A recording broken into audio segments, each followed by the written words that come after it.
Dmitri. Hi, everybody. Welcome.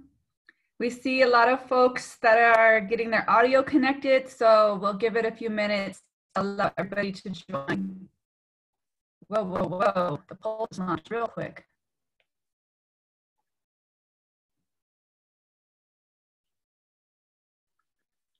There's an opening poll for those of you that are already on and ready to jump into action.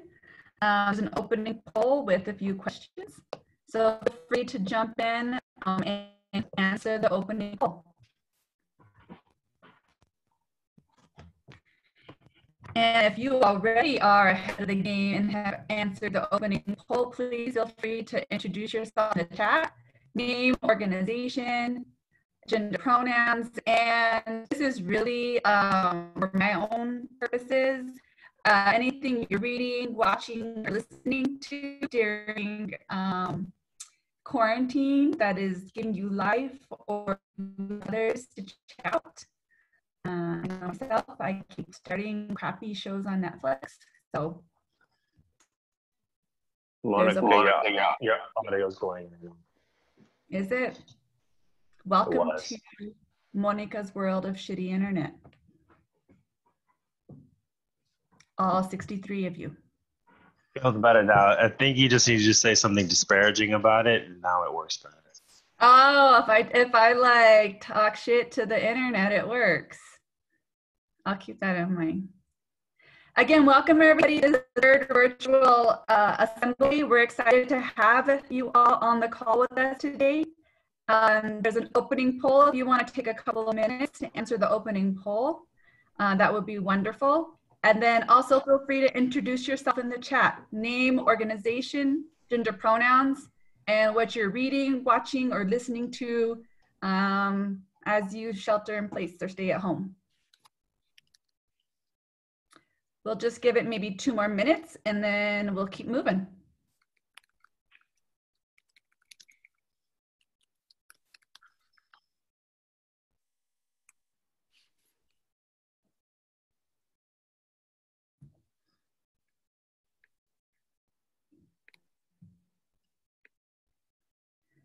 All right.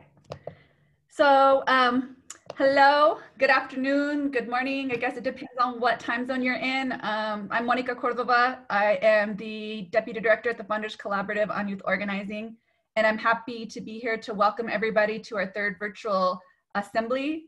Our collaborating partners with the Alliance for Educational Justice, the Advancement Project, Communities for Just Schools Fund, Center for Popular Democracy. We've all been in a place of continuing to collaborate and work together to hold this space for you all as we continue to work through this really crazy and uncertain time. For those of you that haven't, please feel free to answer the polls. The poll's still up. If you haven't answered the poll, please feel free to do that. And then also chat your introduction in the chat box, name, organization, and what you're reading, watching, or listening to during the time. I'm just going to do a quick overview of our purpose, just to refresh folks' memory around why we even began to have these virtual assemblies. And for those of you that are, this is your first time in this space, just to let you know. One, we really wanted to create a space that will begin creating opportunities to develop a collective political analysis of the current moment and the systematic root causes of the problems we're seeing. We also want to create a space that would vision and plan the movement and world that we want to emerge out of this crisis, and assess the possibilities of coordination and collective action campaigns, strategic movement demands. So I know that these 3 assemblies might just be the beginnings of all of those, and really it's important to hold collective space and community for all of us that are stepping into this moment in really intense and crazy and important ways. And so just really felt that that was important for the field to continue to be in community as much as we can and love and support each other. So thank you for dedicating some of your time to this process. We really are appreciative of it because we know We're all in a million Zooms and are kind of getting stressed more and more thin. So appreciate your dedication. Do you want to release the poll results at this point? Actually, I'm going to ask that if you haven't done the poll, please do. We've got about 53 of 76 people, because it's actually going to help us when we're figuring out the breakout groups later to know who's on the call. So can we just leave it up for another minute? And if you haven't already chimed in on the poll, please do so. All right, we have 87 participants on currently. So the other 37 that have not filled out the poll, please take a second to do that. While you're doing that, we just want to flag that we know kind of Zooms have been getting bombed lately, and it's become an increasing problem. And for you all to know that, one, if that happens, our team is really keeping an eye out on things and move as quickly as possible to remove the person out of our space. And then we'll also create space to recenter ourselves. So if you see anything, feel free to like flag it in the chat or message the team. Raise your hand if you need to message somebody directly from the team. You can also just message somebody directly to help you. We have Maria, Kel, Dmitri, Jamo, Hashim, Jonathan, Sierra, Eric. So yeah, just please feel free to like also help us be vigilant about keeping the space safe for us. Hashim, you can just like whenever you feel ready. I'm going to hand it over. Is lady on? I will keep moving. So we want to recap. So the first time we came together, we really did that again as just an immediate reaction to creating space and understanding what was going on the ground. So that was really about creating community. And that was what the virtual assembly, the first virtual assembly was really grounded in, was that creation of community, understanding the conditions we were all in, and really trying to figure out how we can continue to hold space that would be meaningful for folks. I think out of that, we realized that some of the feedback, you know, folks were trying to navigate getting, create the whole new organizing with technology, and also wanting some, and thirsting for opportunities to dig into some political analysis around it. So two things that happened, that was the next virtual assembly, which was the second one. We created space for some political discussion, you know, understanding one, like the agenda of the 1% and how that impacts the crisis we're currently in. And also around some of the key areas this is talking about, like how is it impacting us economically? How is it impacting the education system? So digging in a little bit deeper in our small groups. The other thing that came out of that was some of the technology trainings. So, you know, FCYO and collaborated with some folks to host, you know, one on how to kind of just get your team up and mobile remotely, another on organizing. We have another one coming up next week on facilitate. So those are recorded, and we're looking for them. We can those back to recap of kind of where we are coming from the last few sessions. As we move forward, what we're thinking about for this session is, you know, we really want to center ourselves again, and we also want to do our from the lovely Maria Fernandez, our COVID updates. Continue to sit in this conversation from crisis to liberation, and then move into small groups that are focused on like action, both like what are some of the things that you want to be moving forward? What are you grappling as it relates to your organizing, and what action is possible or are you thinking about? And so we'll again be taking notes. We'll go into small groups. We'll take notes in that. And then we want to talk about like what's next. We committed to these three one view within what is some of the work we're thinking about as this work continues to move forward. Last call for, I think, filling up a poll if you haven't, or introducing yourself in the chat. What are you reading, watching, and listening? Your name and org. And again, welcome for being with us today. Oh no, my eye came in and out again. Y'all can't hear me. With that, I will turn it over to Jonathan. All right, thank you, Monica. For those who missed, that was the agenda review. So we're gonna do a quick center Maria's going to do kind of COVID-19 updates. We'll do a quick report back from the crisis deliberation workshop, see what folks did and what they were up to. We'll go into small circles. That's where we'll spend most of the time, like we've done with the assemblies, and then come back, do a quick report out, and do some close. And so that's what we're going to be up to. So if you didn't speak Autobot or a Transformer, there you go. So with that, let us get centered. And so this theme of this one is action. So for this practice or opening, I'm going to ask us to stand up if we can. And it'll be a kind of a quick center into our bodies. We'll incorporate some stretches, and then we're going to try something new because action and collective action, political action is trying to take something new in this new era. So we're going to see if we can do something that I haven't attempted before. Maybe you have. So with that, let's just go ahead and just get present with what is. Seeing if we can find a sensation in our bodies, maybe a part of us that's warm or cold, maybe a part that we feel some pressure, maybe some part of us that's tight or loose, maybe a part of us that's moving or still arriving to this virtual call, or is already here and ready for the next call after that. And we just want to welcome all of that and actually use that to drop our attention to our center, which is about 2 inches below our belly button. And we usually have been doing the centering in kind of 4 dimensions. And so the first dimension is dignity. And so I'm going to ask us if we can, again, just to give ourselves a stretch all the way down to our toes and give them some gratitude. And feel our rootedness, the community that we've been building. And then when we can, come back all the way up and stretch into our full dignity, try to give our ribs as much space, elongating our spine, stretching towards the high ideas that we're trying to embody, and then go ahead and widen out into connection.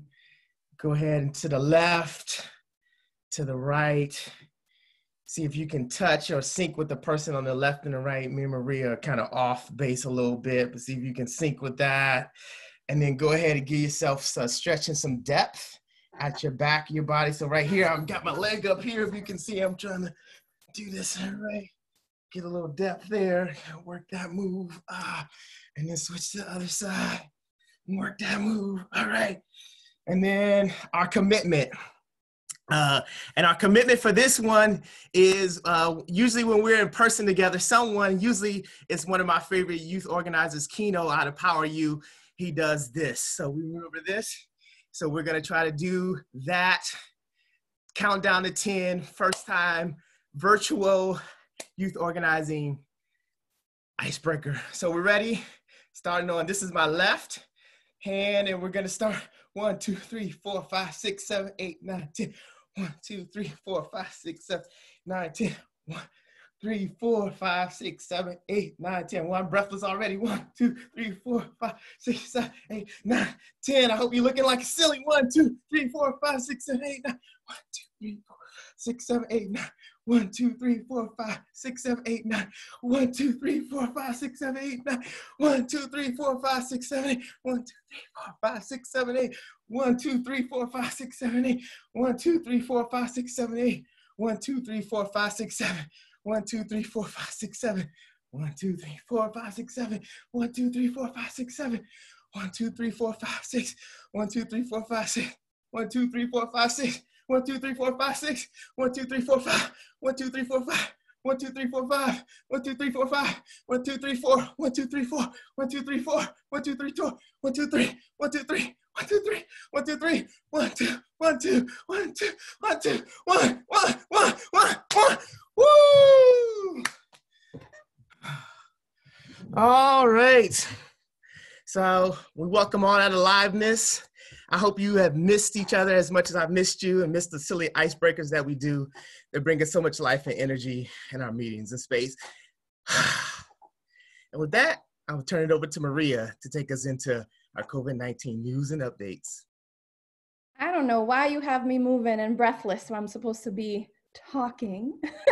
So hi everyone, again, Maria, she, her, hers pronouns. I work at the Advancement Project and I'm here based out of DC.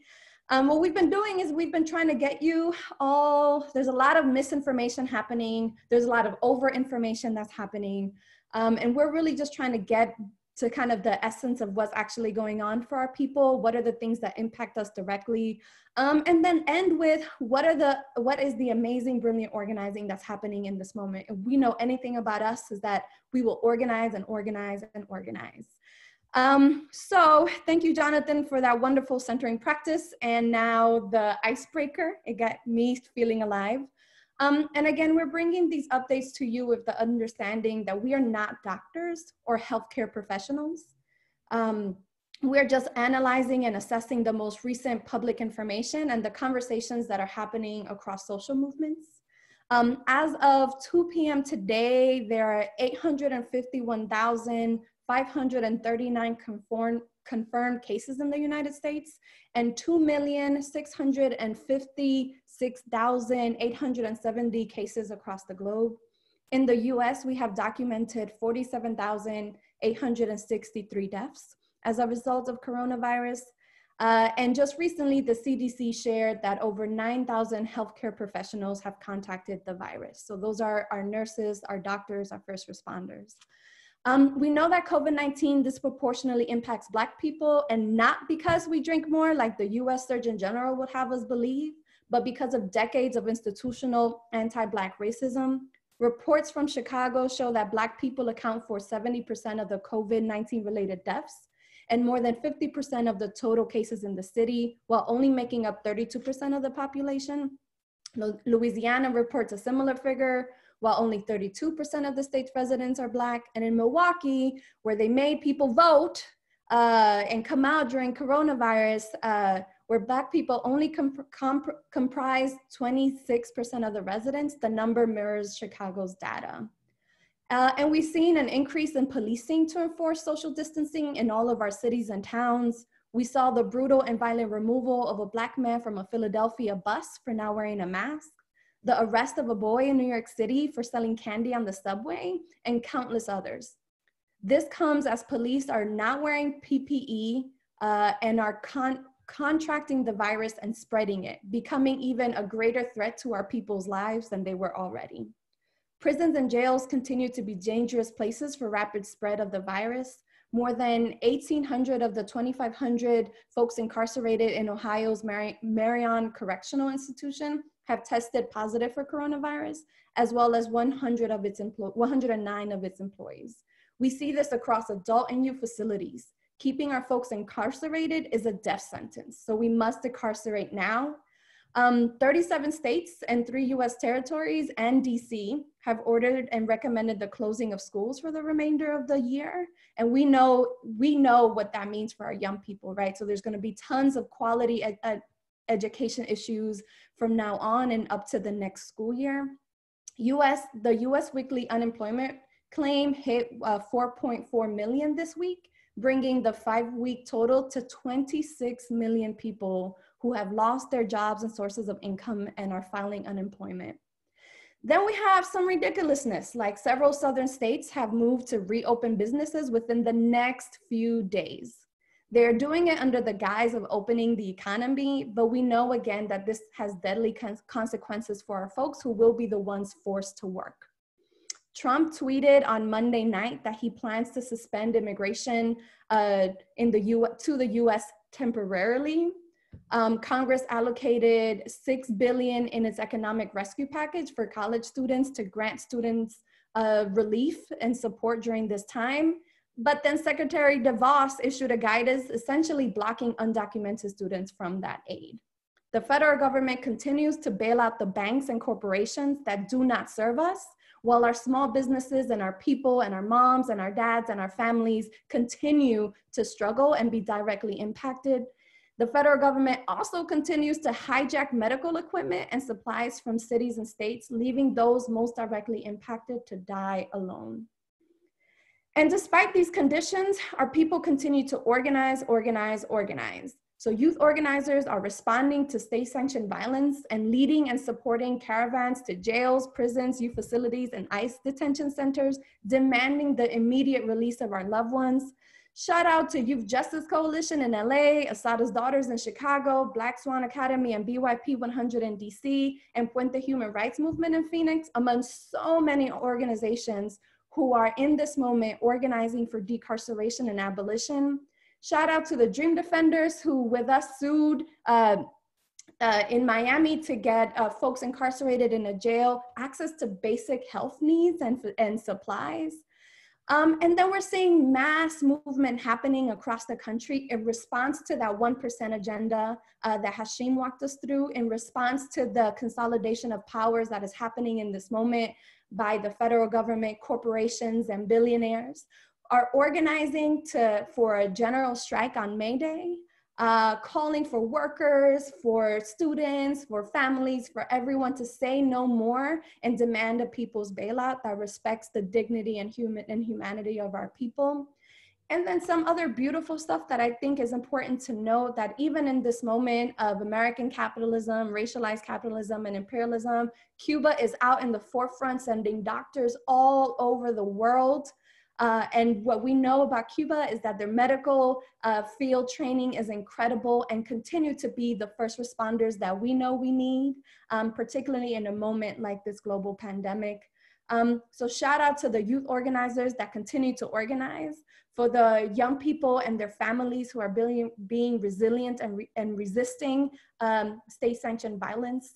And we know that we will come out stronger in the end, and it is the work of people in this call to continue to analyze the structures, the systems that are at play, to develop deep political analysis and move strategically to build and consolidate the power of the left in the US.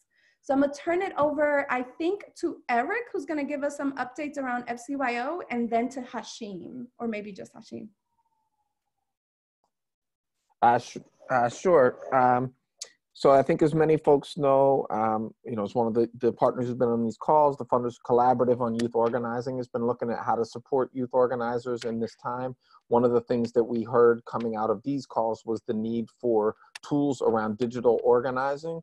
So we started a series of webinars around digital organizing. We've had 2 webinars.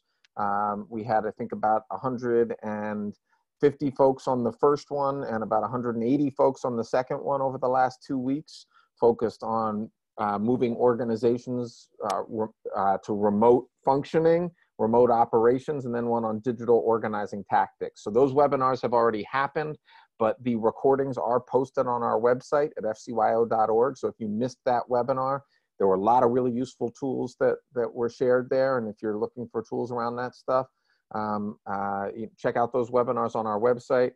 And then there will be an additional webinar next week on the 30th. We'll drop a link for the registration, and that is specifically about facilitation. How do we do great online facilitation? We know a lot of your organizations are doing political education with your members during this time, but you can't do all the great activities that you usually do in person.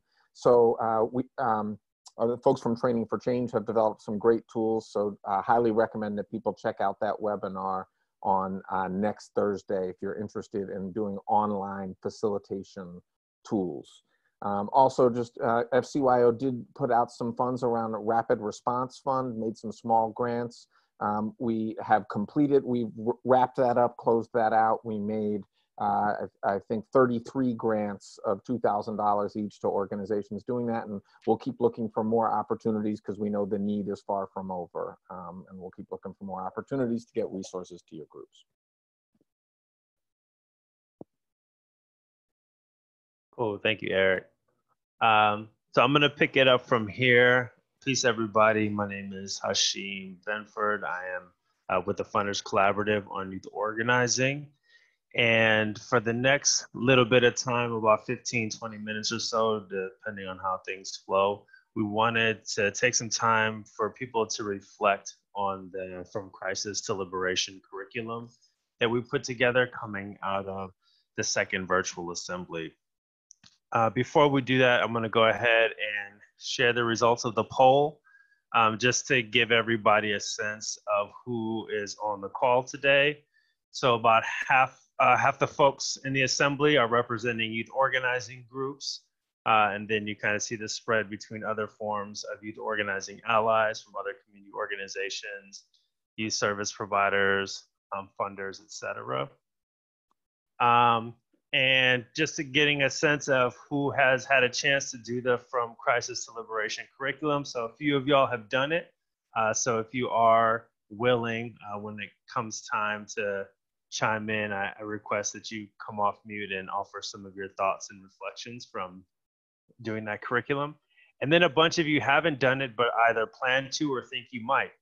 So hopefully today's conversation will give you the extra motivation you need to go ahead and make that happen. In terms of regional representation, plurality of groups are from California, followed by the Northeast and then the South, and then kind of a smattering of groups from other parts of the country. And then we asked this question about asking people to reflect on how folks are responding to the current moment. And this is going to tie in to the breakout groups that we're going to have later on. So I'm going to ask that people kind of think about your answers to this question, but you can kind of see the spread between, it looks like most people are making strategic shifts to try to seize new opportunities, which is great to hear that folks are kind of using the crisis to pivot. And for folks that are having a hard time figuring out how to do that, we're going to dive into a little bit more on that topic when we get to the small groups. And even for the folks that are making strategic shifts, there's going to be a chance to kind of have some deeper conversation about what's informing the shifts that you're making. So thank you everybody for participating in that poll, giving us a sense of who is on the call. So we have a couple of people that we lined up to give some reflection on the From Crisis to Liberation curriculum. For those who haven't had a chance to see it, I'm gonna drop a link to the folder here. So there's a Google Drive folder there that has all of the materials that you need if you wanna check that curriculum out. It's got a facilitation guide, along with some background readings and a recording of me running through the kind of main PowerPoint from the second assembly. And the point of this session, this came out of in the second virtual assembly, we did some political education that I led talking about neoliberalism, also known as the 1% agenda, and racialized capitalism, and how the coronavirus crisis is really just kind of exacerbating underlying political and economic inequality that has been created by a 40-year plan to consolidate wealth and power into the hands of the 1%. And so we had some conversation about the need to ground ourselves in the underlying political economic reality that we live in as we think about how to best respond to this moment. And we asked folks, is this something that you would like to talk about with the people in your organization? And the overwhelming response was yes. So we took the presentation I did, tried to turn it into a virtual popular education curriculum that folks could do with your members virtually. And so we have, I think, two groups on the call today, Communities United Maryland, and the other one is Latinos United Siempre. Are folks on those, from those orgs, if you're here, could you unmute yourselves and introduce yourselves? Yes, my name is Steve and Merrick with Maryland Communities United. My pronouns are he, his, him. What's up, Steven? How you doing? I'm doing all right. How about you? I'm good. Thanks for joining us today. And do we have somebody from Latinos United Siempre? Yeah, my name's Alex. I'm from Latinos Unidos Siempre, and my pronouns are he, him, his. Cool. So I'll kick it to you first, Stephen, since you tuned up first. Okay. Could you start by just sharing with us when you read the curriculum with your members, and specifically any reflections on how the analysis that was offered in the workshop shifted the way you and your members were kind of thinking about the crisis itself. Okay, I have a few notes, but I guess just to begin with the concept of racial capitalism, which is something we talked about yesterday, just being, a systematic process of, taking economic and social value from someone's racial identity, and thinking about that definition and then taking it to what we know about a lot of communities of color, specifically I'll say here in Baltimore where I'm from. A lot of people are living paycheck to paycheck, struggling with housing. A lot of people have lost their jobs during this pandemic. And we kind of see that, these people are taking the largest hit, during this pandemic. Whereas, those 1%ers, mass majority of those people are white and elite, are not spreading the wealth, are not doing anything to help these communities to thrive. And we talked about this concept or this myth about the virus being an equalizer. But then we realized that it's so much harder on Black and brown communities because of this agenda. And we talked also a little bit about how young people could lead some sort of movement to spread awareness about those concepts and how to overcome them and bring about justice within our communities. And one big thing that we talked about was just how young people could use social media to spread awareness, because, we're all on social media, being creative, whether it be a podcast or some sort of, movement, spreading information about the injustices and how the 1% fails to care for Black and brown people, and that we could really come forward, young people could come forward and change the generations to come for the better. And then finally, are there any more questions? I want you to hold up. I'll come back to you. I want to kick it over to Alex. So Alex, and also, well, actually, before you do that, Stephen, could you just tell us a little bit about your organization? You mentioned that you're in Baltimore, but kind of tell us a little bit about the work that you do. Okay, so Maryland Communities United, we are a grassroots nonprofit organization who's based in Baltimore City. We work in low-income communities and neighborhoods, working to organize and galvanize the people that live in those neighborhoods to become leaders in social and economic, justice, to figure out ways in which we could change our city for the better. And so another part of what our organization does is we do work with youth. So I'm the youth organizer with Maryland Communities United. And, we bring in our youth and teach them the basics of how to do the work that we do in community organizing, but also teach them basic life skills, like how to, open their own bank accounts, how to even file like taxes and, things of that nature.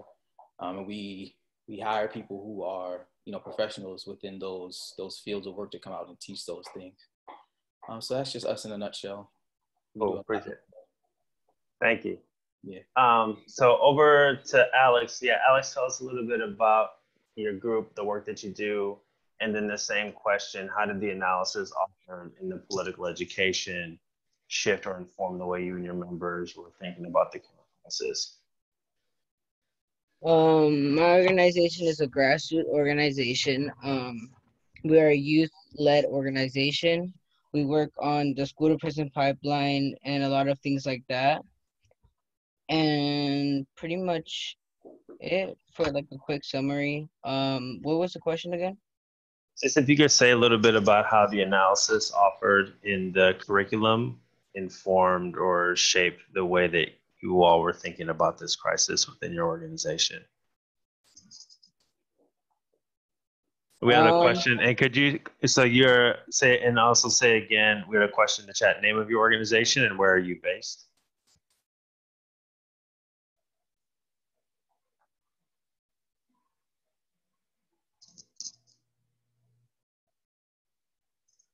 You still with us, Alex? Oh yeah.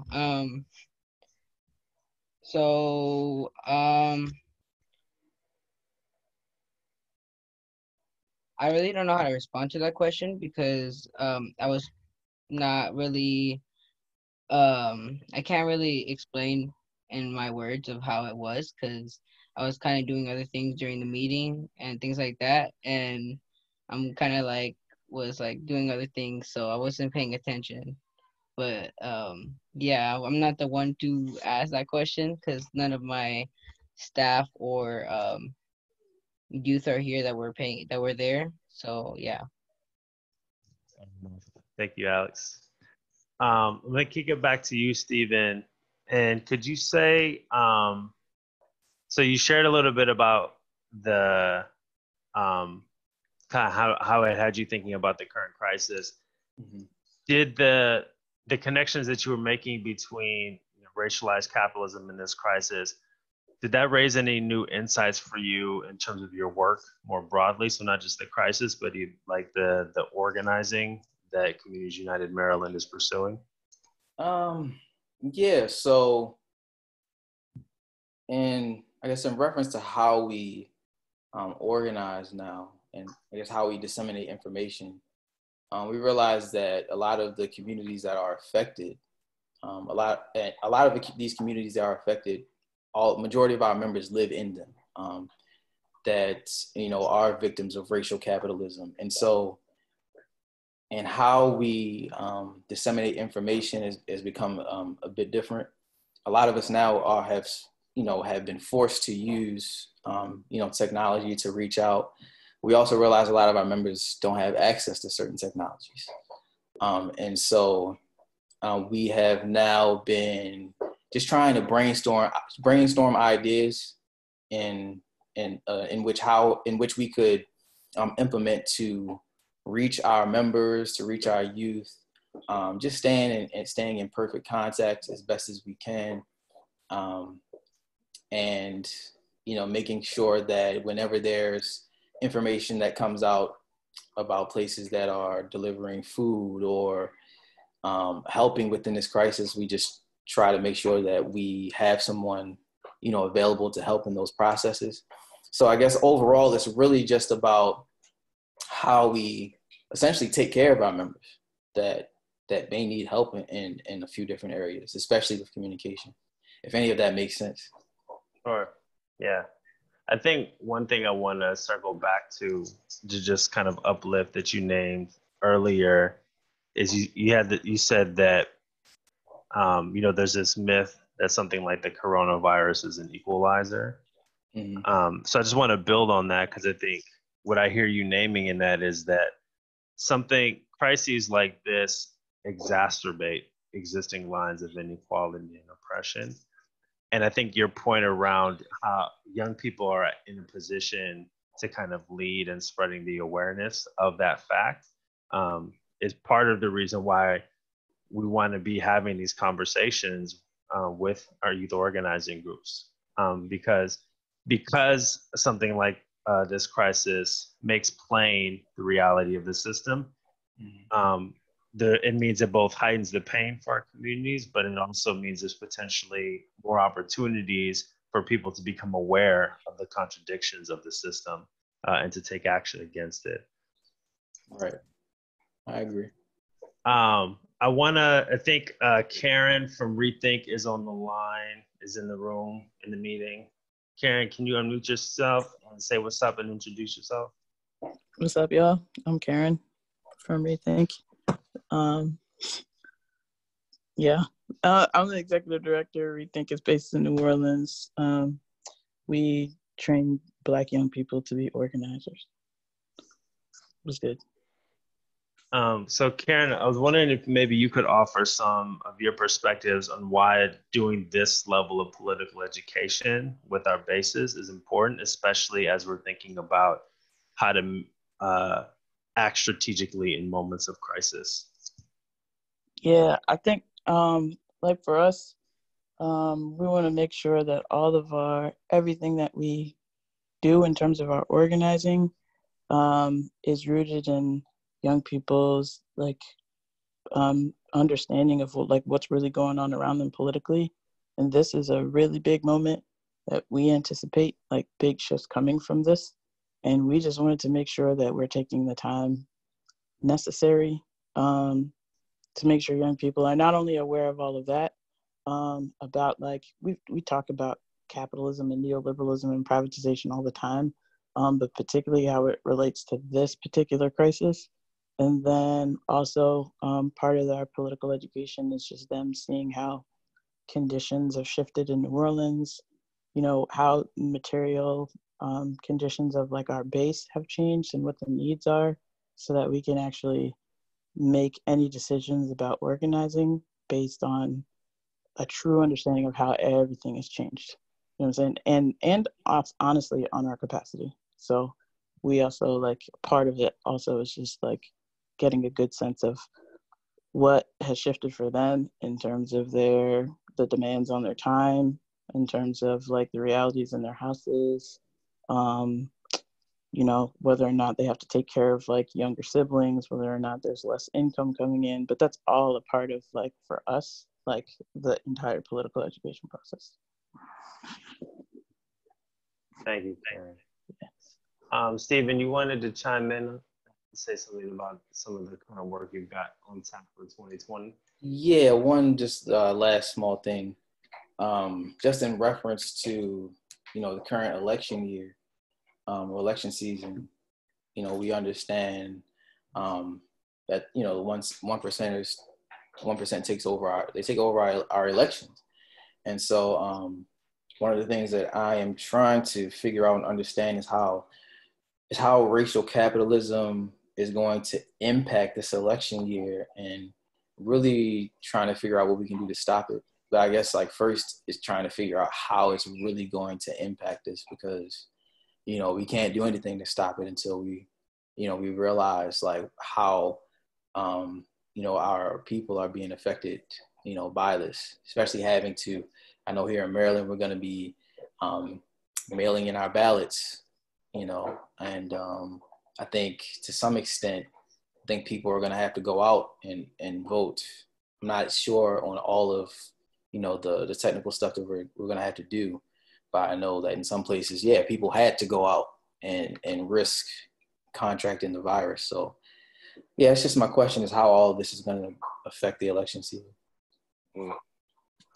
Yeah, and Maria touched on that a little bit when she was giving her updates. You see what happened in Wisconsin. So one of the things that we know about our opposition is that they will use crises to advance their agenda and the things that they would have tried to do anyway. That includes voter suppression. So the virus can be used to scare people away from the polls. They will try to do that because they know when people turn out in large numbers, particularly our communities, their chances of winning diminish. So it's really important for us to keep that in mind as we think about our strategy going into the upcoming election. Thank you for raising that point, Steve. Got it. So I know Maria was asking in the chat if anybody else ran the curriculum and had some thoughts you wanted to offer. It could be the questions I asked in terms of how the analysis is informed the way you're thinking about the crisis. Also, just like, how was it just trying to do it? Was doing this kind of political education with your young people virtually, did it go well? Was it really challenging? Any kind of reflections or feedback from other people on the line that tried running that agenda?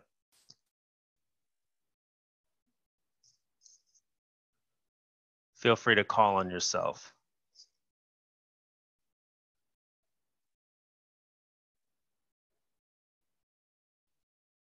Hey y'all, David Caicedo, Florida Student Power, he, him. Yesterday, Lady ran through the curriculum with some of our high schoolers, and 4 of our high school folks were on, and they, the funniest message was, one of them was like, oh, this is surprisingly leftist, you know, and I'm like, okay, like, but coming from Lake County, very conservative county in Florida, they really appreciated the space and felt like they learned a lot and really want to redo the curriculum for the rest of our fellowship cohort. So looking forward to that. And thanks, CPD folks for making that happen. Yeah. Thanks, David.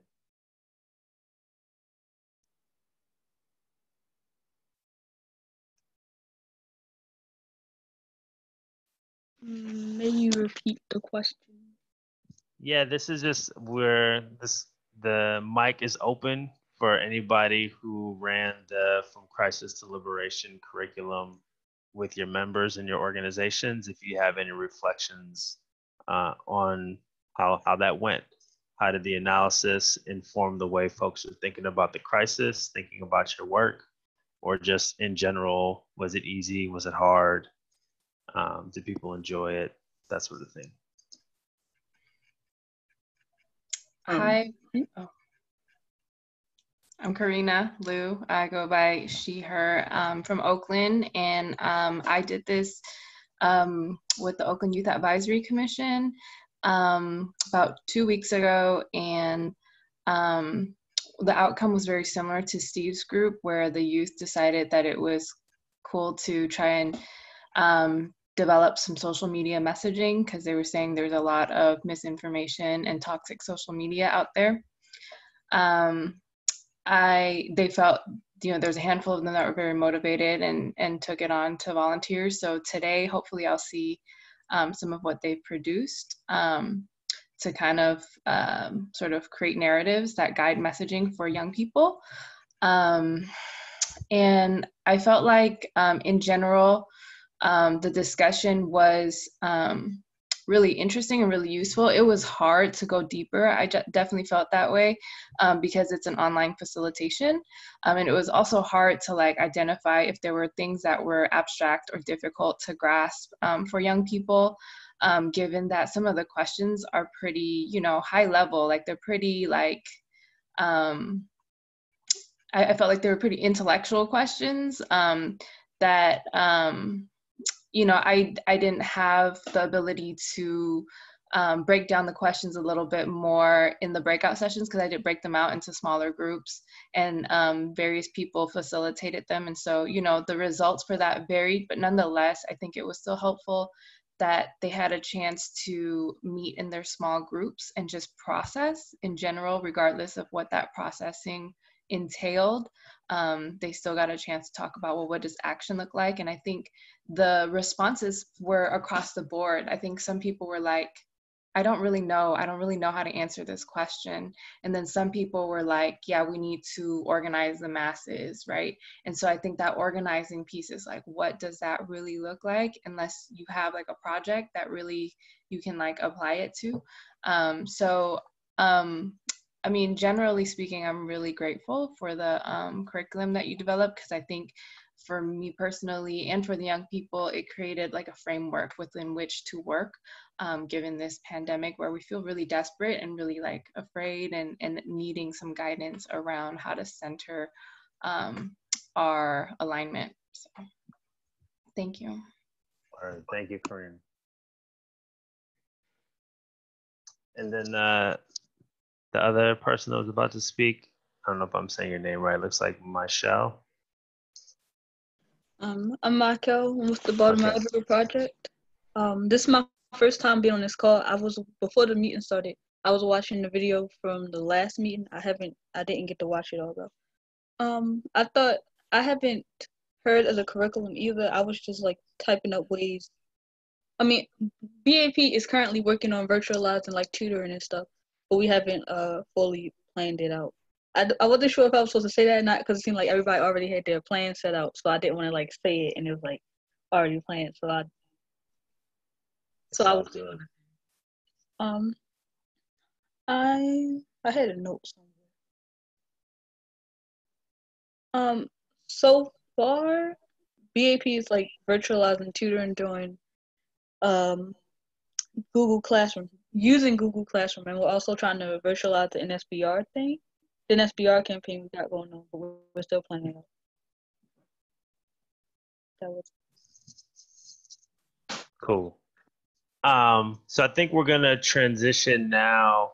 So there's just a couple things I want to throw out there. Is one, just if you haven't done it yet, just to kind of reflect on something that Carina shared, that there may be concepts in the material that are new to you, or maybe you don't have a lot of background knowledge with. And I'm going to paraphrase my friend and comrade, Tammy Bang Lieu, who works with GPP. She always likes to say that we don't always have to be experts on everything that we're presenting or get presented to. Sometimes it's just about exposure. Because some of these concepts, it takes a few times to see them and read them to really understand them and grasp them. But the idea is we want to try to, like Carina said, help offer a framework for people to think about these things. And sometimes just introducing the concepts, even if it's a little messy, even if you don't have complete clarity, just gets the wheels turning in the right way to push us in the direction towards becoming sharper strategists and having a sharper analysis. So that's my own plug to encourage people to, take a look at the curriculum, but not just that curriculum, just kind of, we want to be constantly engaging in the process of political education and development. And that's something that we want to hold. Yes, Maria, political education is a process. So that's something that we want to hold as we transition into the conversations where we're going to kind of explore what's the relationship between analysis and how we're thinking about strategy, both in this moment and beyond. And to transition us to those, I'm going to pass it over to Dmitri. Cool. Thanks, Hashim. And hey, everybody. As Hashim said, my name is Dmitri. I use he, him pronouns, and I'm from the Center for Popular Democracy. I'm just going to be doing a short transition for us into small breakout groups. As folks who've been on the other calls before know, that's been a standard part of our virtual assemblies. But given that, as we've been mentioning, the kind of core goals of our virtual assemblies have been to focus on building community, some collective learning and collective action. And the action is kind of the theme for today's virtual assembly. So our breakout groups today are actually going to be called action circles. And I'll give some more instructions in a second, but in our action circles today, we're really going to be answering and discussing the question about how it is that we are determining what the most strategic actions are for us to take in the next few months going forward, right? I'll come back to that question again, but we really want to kind of center that in the discussions that we'll break out to in a second. Before I move into any of that, I want to just flag that I think Kate's going to pop into the chat box right now a Google Sheet, which we're just kind of offering for folks. If you want to populate that sheet, it'll just ask you for some of your basic information. And we'll use that also as a way for you all to stay connected to folks in this community that we've been building. So you'll see it in the chat box there under Kate's just put it in. If you can fill out your information in that at some point before we wrap up today's call. So as I said, we're going to be breaking into these action groups, and what I'm going to ask for folks, this is going to require some self-identification, is that we're going to ask to split into two big groups, right? So the one group of folks is going to be those of you that are from organizations that are not doing youth organizing work, who we're calling youth organizing allies at this moment. So that'll include folks that are doing any youth service work, any funders, or others that are not engaged in membership building, in base building, and actual youth organizing work. So that'll be the one group, and there'll actually be, I see Eric just put into the chat box the Zoom group that you will break into when I prompt you at the end of this transition. So for groups that aren't doing youth organizing work, you'll be the first to break out as soon as we transition. For the youth organizing groups, that'll be the other breakout group. Those are for folks that have youth members that are doing organizing with those youth members, building a base, etc. Right? So youth organizers on one side and our youth organizing allies on the other. And again, in both of those groups, we're going to be answering this question: how is it that we are determining the most strategic actions for us to take in this moment, and built off of the analysis that we've actually just been speaking about in the last in the discussion just before this. And so to kind of model some of that for us, I'm going to actually ask for Hernan from Youth First. Hernan, I saw you on the call, to actually just give us, you know, a 1 or 2 minute reflection on what Youth First, how it is that Youth First responded to this particular moment, you know, made an analysis, and then decided upon some action to respond, particularly around the hashtag No Kids in Prison. So Hernan, if you're on, if I can ask you to just give us 1 or 2 minutes reflection on that, just as a modeling of this question of how it is we decide to take strategic action in this moment. Yeah, for sure. Hi, can y'all hear me? Yeah. Awesome. So yeah, so I'm Hernan with the Youth First Initiative, and the initiative is an effort to organize nationally to close youth prisons and reinvest that money into community alternatives. So we already had a narrative of abolition before all of this pandemic happened, right? We were actively working in 9 states, building campaigns that had a explicit focus on moving dollars away from prisons around the country, youth prisons in particular, and putting that back into community solutions, and that those solutions needed to be formulated and thought through in partnership with young people and families in the respective states that we were working with.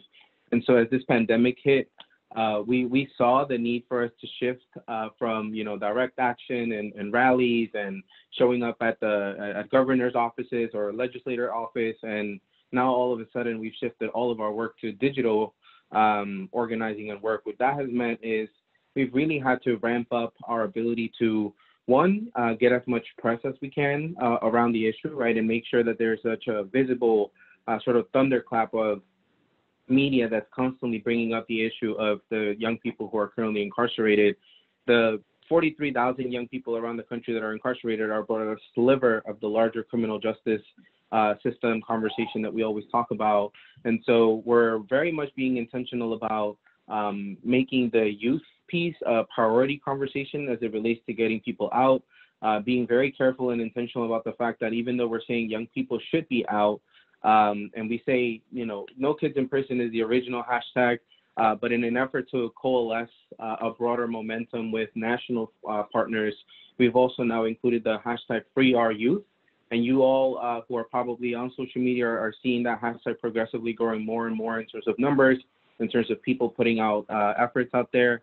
And what we've asked people is to not just continue to work on the ground to support young people and families and to get as much attention locally to the issue, but also to connect to this larger Free Our Youth hashtag by having people take pictures of themselves with a paper that says hashtag Free Our Youth and tagging the governor of their respective state and essentially demanding for the immediate release of young people, halting all new admissions, and essentially getting as many people out as possible while also providing young people with enough information so that they are informed of what's happening, because a lot of what's happening is being kept from them. And so if you keep young people in the dark, you remove all ability for social supports because visits, recreation, volunteer work, everything has stopped. You know, there has caused a tremendous amount of mental health and sort of severe issues with young people who are currently incarcerated. So we've pivoted the entirety of our work at Youth First to really mobilize digitally to organize ourselves essentially as one cohesive voice. And it hasn't been easy, again, to sort of pivot everybody into one sort of large voice. But what we have found is that the more we're actively sort of reaching out to one another, building larger narratives with partners in the public health field or in the mental health community or with other organizers, that it has been able to help us get as many people out and also push some actual work and actual orders to come out of governors around the country. Michigan, for example, there's an executive order that has actually impacted a lot of young people. California was another example. And I'll share on the chat box the specific list that we have with a bunch of resources for all of you if you want to get involved in some way. Again, this is an effort for all of us to build together. You know, Youth First, we're just an organizer of organizers, and so we want to make sure that we're supporting the leadership of all of you. And if you want to get involved after this call, feel free to reach out to me, and or you can tap into that resource that I just shared in the chat box for all of you. Thank you for the opportunity. Awesome, thanks, and thanks very much, Hernan. Really good kind of live example of some strategic choices that were made in this moment, and that I think is also bringing in a larger set of young organizers around a super important issue. So thanks for sharing that. And again, just flagging that as an example of the kinds of things we want to think about as we wrap up this third assembly, and also as we move into our small action groups to think about how we can continue to take action in this moment over the next few months. I'm going to say one more time, again, the folks that are, just to flag the Google Sheet. I see some people already filling it out. Please put your information in there so you guys can stay in contact. And then I'm going to ask now that the folks that are on the Youth Organizing Allies action group, I'll post again just at the bottom the information. If you can move now to that Zoom call where you'll be facilitated by Eric and others, I'll put that information again in the side. And the rest of the groups that are youth organizing groups, please stay in this chat in a moment and we'll direct you from there. Each of those groups will have facilitators to guide you through some of the specific questions. Okay, so now is your time to get into action circles. So for folks that are youth organizers and you're gonna stay in this main Zoom meeting, and we have 9 breakout groups. All of the facilitators, you've already been assigned to the appropriate breakout group. So once you get in, and you should have the link to the notes doc. If you need it, let us know and we can share it with you. So I'm gonna go ahead and open the breakout groups now. Again, this is just for youth organizers. You can go ahead and join your breakout and you'll have a small group facilitator that's gonna lead you through some questions. And I think we're coming back at 4 o'clock Eastern.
To both the youth organizing groups or the youth organizing allies.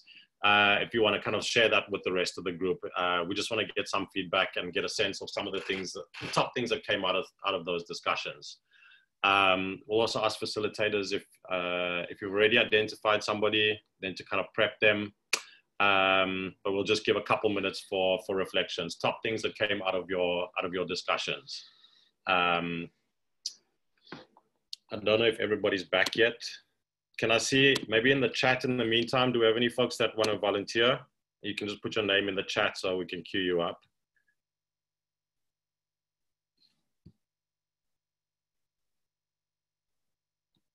I know this is not a quiet crew, so expecting, oh, it's a long chat.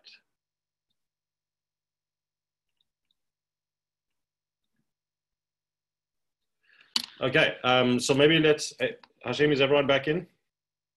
Yep. Okay. So again, we've got space. One or two things that really stood out for you in your conversation that you feel would be good and important to share with the rest of us in the big group. I'm not seeing any. I might just start calling out some of the facilitators. So, yeah, as I think one of the things that breakout group 2, I believe was our group, kind of shared was that there's still a level of kind of folks trying to meet the needs of their membership and their communities, and that need hasn't actually decreased the longer we are here, and that there's kind of this balance of how do we do political education when we're still trying to just make sure folks can eat, and how do we do kind of these things around collective action where when like conditions have changed and are changing every day around like you asking people to wear masks and then knowing what that means for Black folks, right? Like, so there's so much conversation still about where we are, how do we move past it? And just another piece around like still feeling this question around productivity under capitalism connected to our worth and our value. Thanks, Maria. And just to echo that also was something in our group, like these questions, many groups, even before Corona crisis, were working under very limited capacity. It's now just kind of been added to. And so expecting to be able to add more capacity for political education this moment is super hard for folks. Also this question about misinformation and how it is that we are actually, providing the right kind of information to folks was also something that resonated with us. And I'm seeing also group 8 echoing that. Yeah. A few others. Yeah. Jonathan? Yeah, I just wanted to echo like what Maria stated beautifully. I think was definitely the conversation in group 1, just how long it has actually taken to actually really find our folks. And then the sense of how do we hold the tension of kind of wanting to do the emotional wellness as well as doing the organizing, right? And how do we build the kind of emotional resilience that can lead to us doing collective resistance together? Okay, thanks, Jonathan. Yeah, we're seeing some consensus around that. Group 9 is also echoing that. Any other reflections? Channing, what you got, Channing? All right. I tend to get called out a lot. So this is Channing at the Strategy Center. Thanks for pushing me because I'm a very shy person. One thing I was reflecting on in the group, and before I get to actually, the one thing that was, said in the group a lot is that a lot of us have moved to mutual aid work, and one group, I can't remember the neighborhood in New York. It's a very hard hit group. And so right now they're really focused on just making sure people are okay. And even coming to the reality that almost half of the entire part of their city is infected with COVID-19. And so dealing with that reality.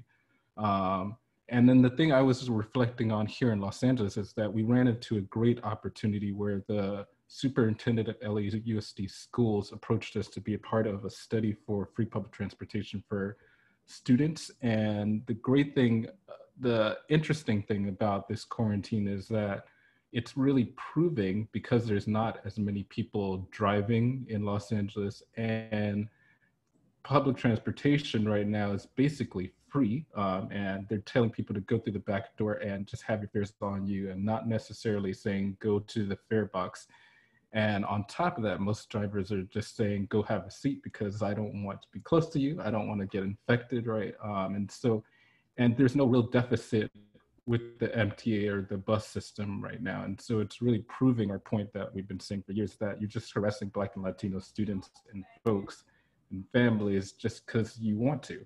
And you can actually make public transportation free right now, and it's proving the point, right? So it's my reflection. Thanks, thank you for that, Shannon. Forward to socialism is what I always say. Any other reflections on that? Anything around, I know there was groups that was discussing political education and identifying some of the needs going forward. Were there any reflections that folks want to share around that from the action circles? I can hop in for our group, and then can you all hear me? Yeah, crystal clear, Monica. Crystal clear. Let's go. Jonathan, be okay, ready. good. So our group, I mean, we had a really great discussion, I think, and a lot of ideas, and I'll tee up any of my group partners if they want to jump in after I set some context. But so one of the things in relationship to political education was uplifted was connecting it to other previous moments. So like one idea was like space, like as it relates to education, like the privatization that happened to schools in New Orleans post-Katrina. So like how could, there be a space to connect various things to various moments in the past that have happened. And then we also had a good conversation about, or interesting conversation about like social media and how folks had to just quickly shift to like moving demands through social media, and have had some really great successes in that, and how to get sharper with that as a part of an organizing strategy. And, like creating videos and tagging other friends, and how folks are, then those are leading to other media hits, and then conversations with school board members. So just how that shift happens and how to continue to sharpen it.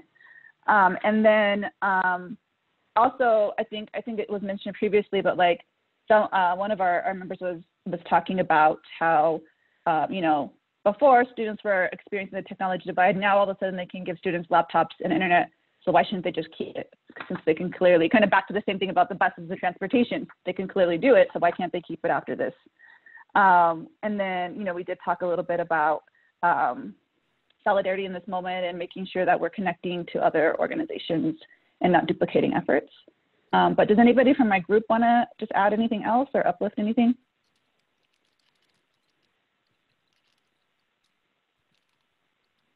No. Sorry, I didn't do a good job of asking beforehand, so that's my bad. No, that was good. And just every time your internet is crystal clear, we should just like do heads up, Monica. That was crystal clear. Everybody knows that my struggle with internet, you have to have a translator. Thanks, Monica. Any other groups? We've still got a little bit of time for reflections. I was in that group with Channing Martinez. I think just one more thing that we talked about is like, since a lot of folks are doing mutual aid, how do we think of political education as not this big 2-hour training, but rather like these small conversations that are happening as people are providing those services? So like really learning from Black Panthers, party. Yeah, Yep. to like echo what she said, I had a conversation with some young people after the articles of information has come out around just like the effect that this crisis has had on Black people. And we delved into a conversation about like why it is. And this is like a form of very simple political education of like, because they were just like, well, is it because Black people aren't listening? This is Black students, right? So just reflecting on their own community. And we kind of leaned into like almost like a deficit-based conversation around just like how Black people are reacting to this crisis. And we really had to unpack like, where is that belief coming from? And what are some of the factors that might be contributing to why Black people are feeling this effect more than other groups? And I think in thinking about like emotional resilience and not overwhelming our young people with all this information that they're just kind of getting inundated with, just really starting from where they're at now, what you're currently seeing, and then going from there, and just having those very simple conversations. Thanks, Marie. Any others? And also want to see for our youth organizing allies, any reflections, things you want to raise from that conversation also? Now is a good time.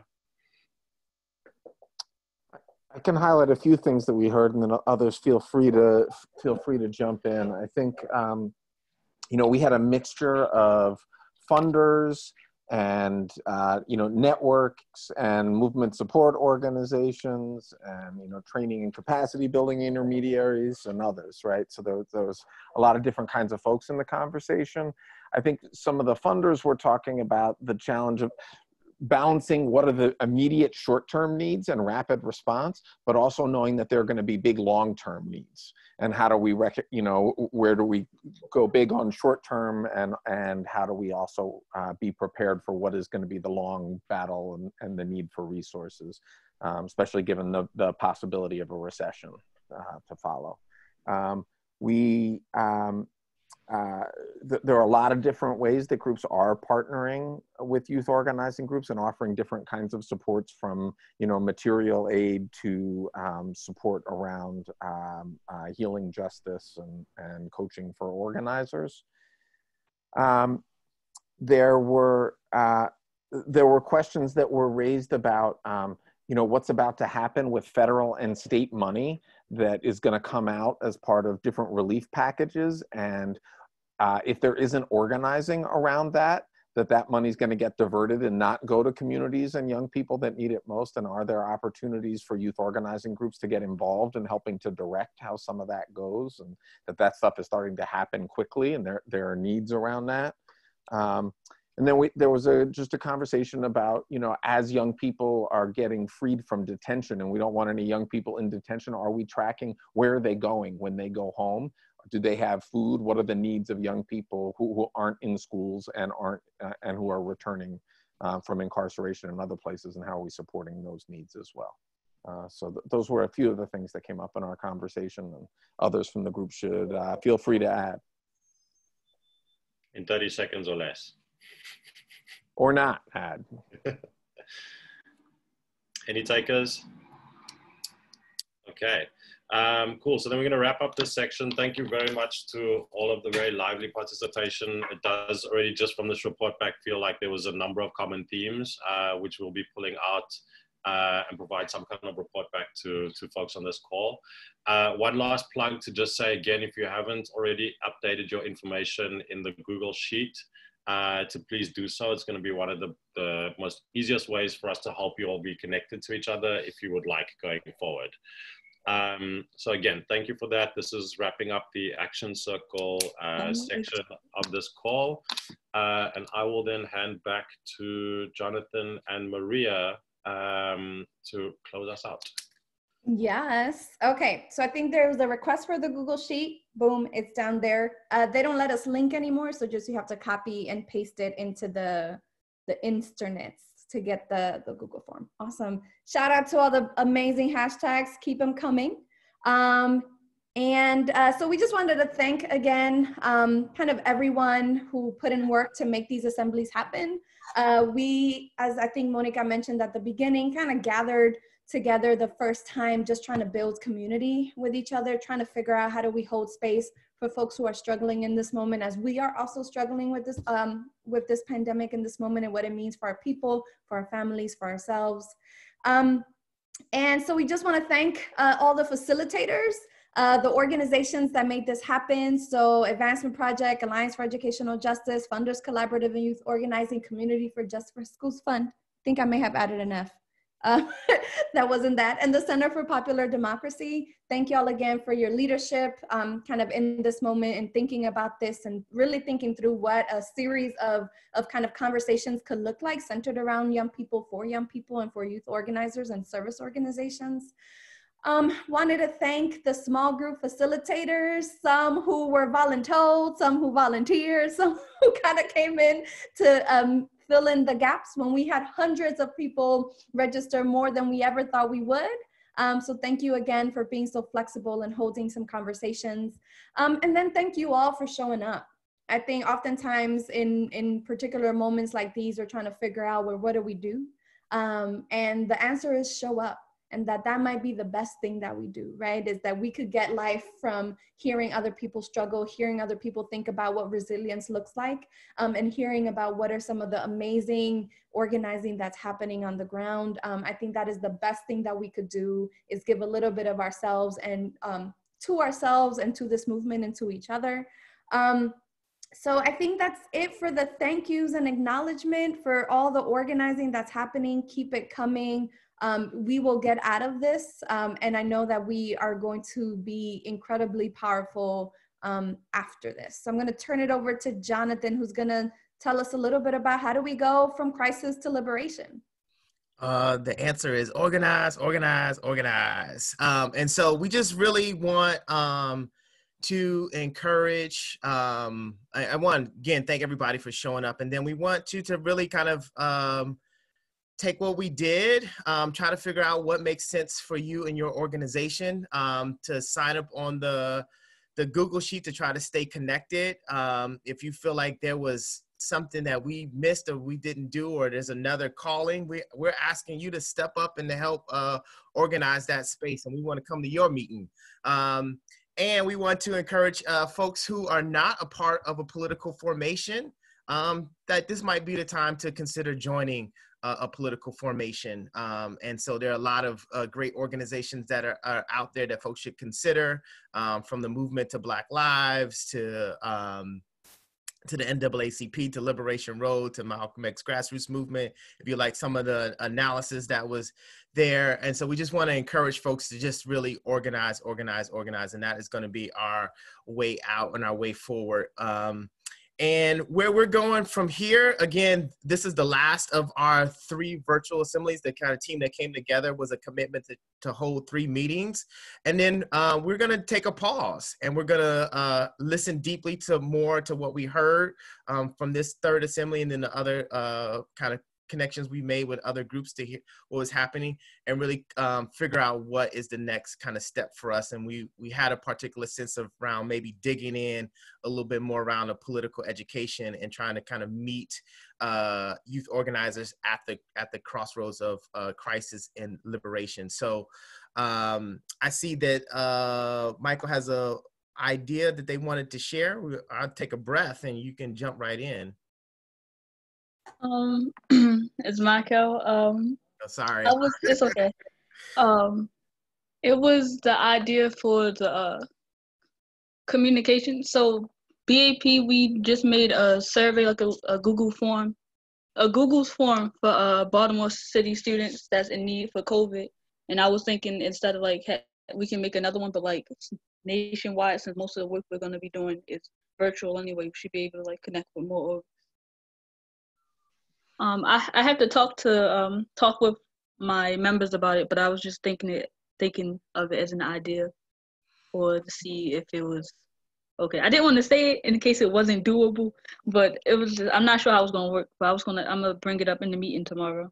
Mm-hmm. Absolutely. Make sure you sign up on a Google list. I think those are the kind of offers that we're hoping to see, and hoping that this set of youth assemblies helped to generate in terms of the community learning and then taking into action. So I think we are at time, and if that is it, we can say our goodbye. So if there's someone you've seen in the assembly and you just want to come off mute and shout their name out as we get ready to leave out.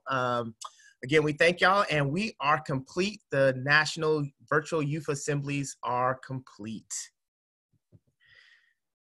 And I see you, Tafari, and who else do I see? Y'all can take yourself off mute. Hey, David, I got you on that virtual town hall stuff. Yes. Yeah. All right. Shout out Maria, Hashim, Jomo, Dmitri, Kate, Lady, Ariana Brown. Thanks, everyone. All the government names. Right. People I don't know. No, Gina Jackson. I see it's like Romper Room. Brian Hernandez.